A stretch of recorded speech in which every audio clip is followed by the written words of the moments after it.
안녕하세요. 역사의 숨결과 문화의 깊이를 탐험하는 여러분의 동반자입니다. 오늘 우리는 잠시 일상의 분주함을 내려놓고 한 사람의 삶을 송두리째 바꾼 깊은 영적 여정의 귀를 기울여 보고자 합니다. 혹시 여러분의 삶에서 모든 열정과 에너지를 쏟아부었지만 결국 거대한 벽 앞에 서 있는 듯한 탈진과 무력감을 느껴보신 적이 있으신가요? 더 이상 나아갈 힘도 돌아갈 용기도 없다고 느껴질 때 우리는 무엇을 붙잡아야 할까요? 오늘 우리가 들려드릴 이야기는 바로 그 지점에서 시작됩니다. 아프리카의 가장 가난한 땅에서 수만 명의 생명을 돌보며 아프리카의 어머니라 불리는 한 여성 선교사의 이야기입니다. 하지만 그녀에게도 모든 것을 포기하고 싶었던 순간이 있었습니다. 신학을 공부하고 수십 년간 헌신했지만 영혼이 완전히 잿더미가 되어버렸던 시간. 이 이야기는 단순히 한 개인의 간증을 넘어 우리 모두가 삶의 어느 순간 마주할 수 있는 영적 고갈이라는 문제 앞에서 어떻게 새로운 힘과 소명을 발견할 수 있는지에 대한 깊은 울림을 전해줄 것입니다. 본격적인 이야기에 앞서 잠시 여러분의 따뜻한 마음을 청합니다. 이 이야기가 여러분의 마음에 작은 울림이라도 준다면 좋아요와 구독으로 함께 해주세요. 여러분의 클릭 하나하나가 이처럼 귀한 이야기를 더 많은 이웃에게 전하는 아름다운 나눔이 될 것입니다. 이 선한 이야기를 나누시는 모든 분들의 삶에 하나님의 크신 축복과 평안이 함께하기를 기도합니다. 이제 하이디 베이커 선교사의 목소리를 통해 절망의 끝에서 시작된 기적의 이야기를 함께 들어보겠습니다. 예수님을 향한 저의 사랑과 열정은 16살 때 구원받은 이후 단 한순간도 식은 적이 없었습니다. 제 삶의 모든 것을 주님께 드렸고 아프리카, 아시아, 영국을 넘나들며 수십 년간 복음을 전했습니다. 하지만 시간이 흐르면서 제 안에 무언가가 서서히 메말라갔습니다. 저는 지쳐 있었습니다. 영적으로 그리고 육체적으로 완전히 소진된 상태였죠. 10년 넘게 대학에서 신학을 공부하며 쌓아올린 지식도 사역의 경험도 더 이상 저에게 아무런 힘이 되지 못했습니다. 마음속으로는 차라리 마트 계산원으로 일하면 스트레스 없이 평온하게 살 수 있지 않을까 하는 생각까지 들 정도였습니다. 저는 그저 지친 선교사일 뿐이었습니다. 어느 날 저는 캐나다의 한 교회에 발을 들였습니다.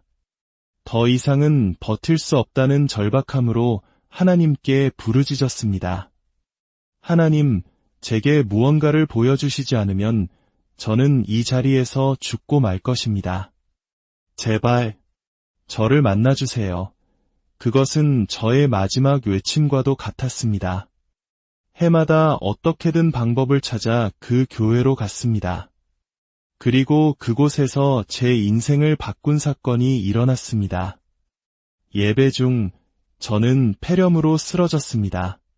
그냥 폐렴이 아닌 생명이 위독한 이중 폐렴이었죠. 죽음의 문턱을 여러 번 넘나들던 바로 그 순간 제 눈앞에 예수님께서 나타나셨습니다.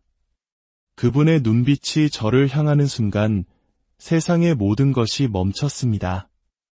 그 어떤 말로도 형용할 수 없는 깊은 사랑과 긍휼이 담긴 눈으로 저를 바라보셨습니다. 그 눈빛 앞에서 더 이상의 아니오는 존재할 수 없었습니다. 예수님께서는 제게 수많은 아이들의 환상을 보여주셨습니다. 이미 저는 320명의 아이들을 엄마라는 이름으로 돌보고 있었습니다. 매일매일 음식을 위해 기도해야 하는 힘겨운 현실이었기에 더 많은 아이들을 보는 순간 제 안에서는 안 돼요. 주님이라는 소리가 터져나왔습니다. 바로 그때 예수님께서는 당신의 옆구리에서 살점을 떼어내셨습니다. 그 모습은 아름답지 않았습니다. 찢기고 상하며 피 흘리는 모습이었죠. 주님은 그 살점을 제게 건네셨고 제 손에 닿는 순간 그것은 따뜻한 빵으로 변했습니다. 저는 그 빵을 환상 속의 모든 아이들에게 나누어 주었고 아이들은 배불리 먹었습니다. 그리고 예수님께서 말씀하셨습니다. 내가 죽었기에 언제나 충분할 것이다. 이어서 주님은 가난한 자가 쓸 법한 허름한 잔을 드시고 당신의 옆구리에서 흐르는 피와 물로 그 잔을 채우셨습니다. 그리고 다시 그 깊은 눈으로 저를 바라보시며 말씀하셨습니다. 이는 고난과 기쁨의 잔이다. 내가 마시겠느냐? 저는 그 잔을 받아 마셨습니다. 그러자 그 잔은 결코 마르지 않는 음료가 되어 모든 아이들의 목마름을 채워주었습니다. 그날 이후 저와 우리 동역자들은 눈앞에 나타나는 죽어가는 아이, 버려진 아이 단 한 명도 외면하지 않았습니다. 왜냐하면 우리는 이제 알기 때문입니다. 주님께서 죽으셨기에 우리에게는 언제나 충분하다는 것을. 그 환상의 체험 이후 저는 예배 중에 앞으로 뛰쳐나갔습니다. 원래 저는 수줍음이 많아 늘 뒤에 숨는 사람이었지만 주체할 수 없는 갈망이 저를 이끌었습니다. 저는 교회 안에서 비명을 질렀고 제 자신도 놀랐습니다. 그때 한 목사님께서 제게 예언하셨습니다. 죽은 자가 살아나고 보지 못하는 자가 보게 되며 듣지 못하는 자가 듣게 될 것이다. 저는 모잠비크라는 나라를 당신에게 주길 원합니다. 당신은 그 나라를 원하십니까? 신학적으로 이해할 수 없는 말이었습니다.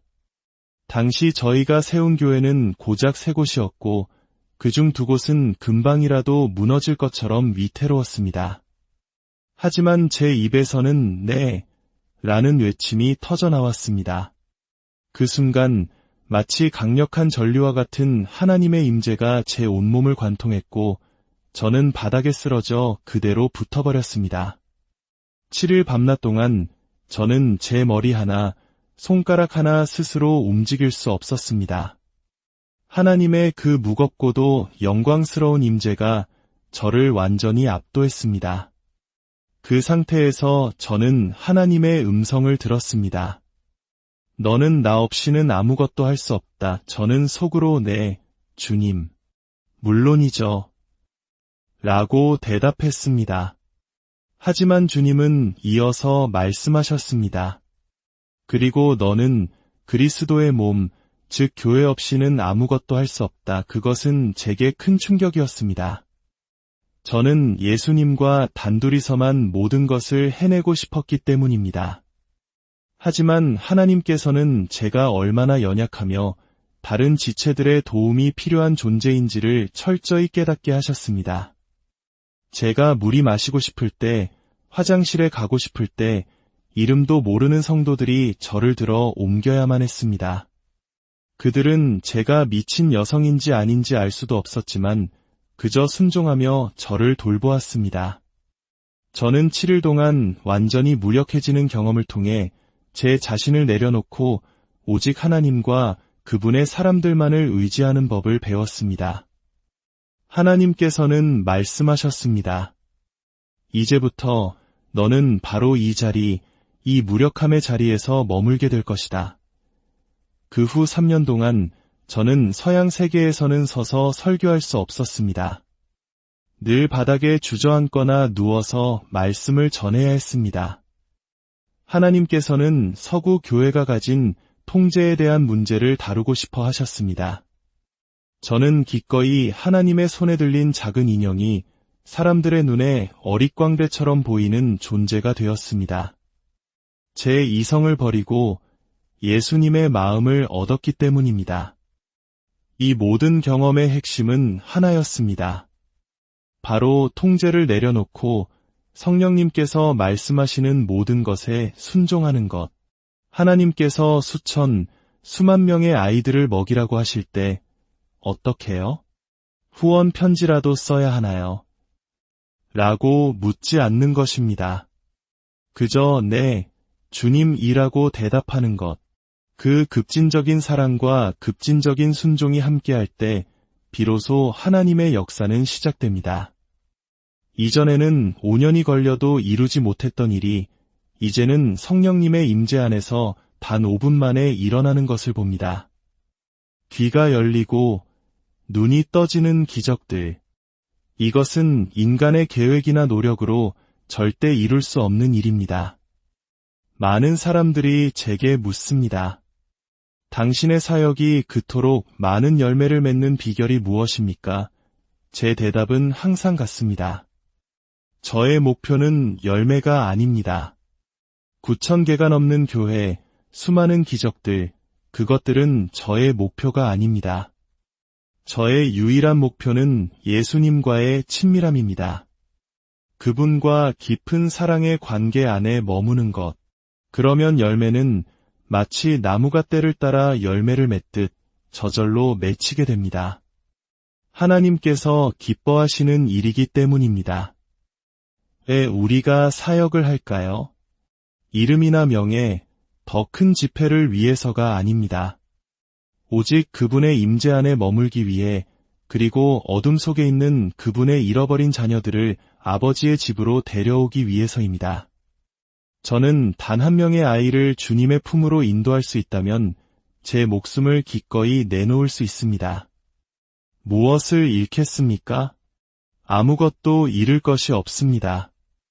저는 날마다 천국을 얻고 있기 때문입니다. 혹자는 묻습니다. 총에 맞고 구타당하고 감옥에 갇히고 수많은 질병에 시달리는 그 삶이 힘들지 않냐고, 희생이라고 생각하지 않냐고 말입니다. 아닙니다. 저는 그분의 임재 안에 있습니다.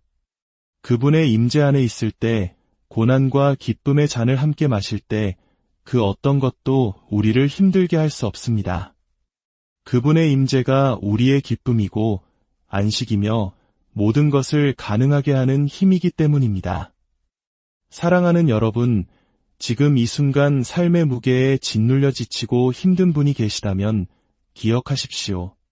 해답은 더 많은 노력이 아니라 더 깊은 임재에 있습니다. 분주함을 멈추고 잠잠히 주님의 얼굴을 구하십시오. 그분의 임재 안으로 깊이 들어가십시오. 그곳에 참된 쉼과 능력이 있습니다. 아버지 하나님, 이 시간 이야기를 듣는 모든 당신의 자녀들을 축복합니다. 세상 속에서 지치고 상한 영혼들을 당신의 임재로 덮어주시옵소서. 우리 자신의 힘으로 무언가를 이루려는 어리석음을 내려놓고 오직 당신의 임재 안에서 당신이 주시는 힘으로 살아가는 법을 배우게 하소서. 모든 것을 가능케 하시는 우리 주 예수 그리스도의 이름으로 기도합니다.